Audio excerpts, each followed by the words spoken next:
আসসালামু আলাইকুম। আমি ফারহানা বিথি চলে আসছি। কোথায় বলেন তো? সবাই জানে আমি এখন কোথায় আছি। বন্যার কাছে আসছি বেবি দেখতে। এত সুন্দর হয়েছে মাশাআল্লাহ। আর রুকাইয়া প্রথমবার আসছে, মানে প্রায় কতদিন পর আসছে আমরা ভাইয়া? ওই 1 বছর 4-5 মাস। 1 বছরের রুকাইয়া সবাইকে আর চিনতে পারতেছে না ঠিক মতো। হ্যাঁ, তো স্মৃতিশক্তি ফেরানোর জন্য ছবি টবি দেখাচ্ছিল, কিন্তু রুকাইয়া সবাইকে চিনতে পারছে। রুকাইয়া নাটক করতেছে আর কি। নাটক করবে না, মা হচ্ছে নাটকের আল্লাহ, মা বলে নাটক করো। আহারে বেচারির চেহারা মাশাআল্লাহ, না এত মায়া লাগছে দেখতে। মা মা বলতেই মায়া লাগছে। বেশি খারাপ দেখাচ্ছে। আমি আরো খারাপ হয়ে গেছি। খারাপ ছিল। বন্যার কালকে ওই যে যখন ঢুকছিল ভাবি, এত তাড়াতাড়ি অল্প বয়সে, কচি বয়সে যে বাচ্চা। আমার বয়স কত বলেন তো, আপনি আইডিয়া করেন তো? 18 বছর বয়স। না না, এই যে অল্প 30 বয়সে, বছর বয়স হয়েছে। 30 বছর বয়স। 30 বছর আপনার বয়স দেখে তো বোঝা যায় না।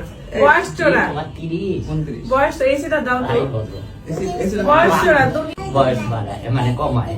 আর বাপ হয়ে গেলে সবাই দেখে যাবে বয়স। এই ভাইয়া আপনার আসলে 30 বছর বয়স? 29 29 বছর। আরে যাই হোক, অল্প বয়সে তো কেমন ফিলিংস, কেমন আমার আপনি ফিলিং সত্যি এটা, মানে এতদিন যা পাইছি, জীবনের যা পাইছি তার থেকে সর্বোচ্চ এটা একটা পাওয়া। তা তো অবশ্যই। আর এই যে বলে আর এই ফিলিং যে বাবা হয়েছে সেই বুঝতে পারবে, অন্য মানুষের তোমাকে হাজার কি বুঝতে চাচা হয়ে গেছো? বড় আব্বা। আরে চাচা কি বড় আব্বু, বড় না। বড় আব্বা, রাত হইছে বড় আব্বা, আপনি তো বাপ। আর ওই যে চাচা মামা। তোমার কি হয় বলো? ভাইয়া রুকাইয়া এখন আর ওকে ছাড়বে না, না ছাড়ুক। এই যে আমাদের রুগীকে দেখে আসেন আমাদের। এখন রুকাইয়া সবচেয়ে বেশি ফ্রি এখন এই যে ইয়ের সাথে, নীরব নীরবের সাথে। Wow, ভাইয়া আসলে এদিকে আসে না। আপনার ফিলিংস কেমন বলেন? আপনি যাচ্ছে তোমার বলো, মা হয়ে। ও এখনো নিজের কষ্ট বলতে পারছে না। আল্লাহ, মা হওয়া যে কি কষ্ট, যারা হচ্ছে মা হয়েছে তারা জানে। আমি কালকে গেছিলাম ওকে দেখতে, আমার এত খারাপ, আমার কান্না পেয়ে যাচ্ছিল ওকে দেখে।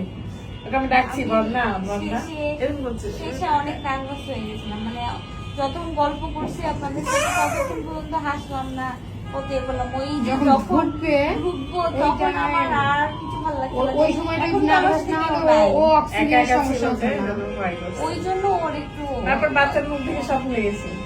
তারপর বাচ্চার মুখ দেখাইছে, আমি জানতে পারি। এরা এসে বলতেছে বাবু কার মতো জানো তো, আমি বলছি আমি দেখতেই পাইনি। কি দেখি আবার বলেন, কি বললেন? না না, এলা প্রাইভেট না, ওরে না, অন্য বিষয়। কি বিষয় রে? অন্য বিষয়, সত্যি কথা বলতে অন্য বিষয়। কেন করে বলতেছি